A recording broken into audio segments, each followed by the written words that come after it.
is a 14-inch Burns Air King box fan. I have several of these. This is a model number, or catalog number P14 Mod .3, 1.2 amp, 115 volts. Air King Corp, Chicago, Illinois.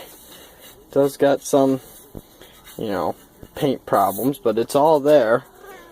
This one is powered by a General Electric 2-speed motor.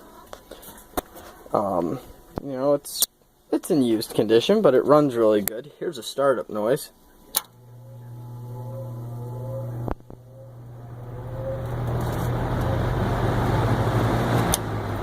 Okay, let's flip it back around, and we'll run it a little more. Stop to play with my finger. Yeah, child safety grills. A grown man can fit his fingers through the grill. Okay, so here's high. These are really powerful. The older ones have Redmond motors. This has a General Electric. So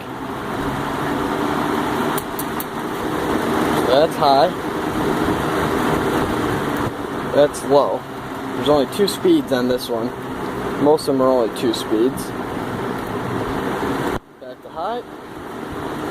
Back to off. So another one of those ones that has a really good coast time. This is probably late 60s, early 70s. I believe this is the last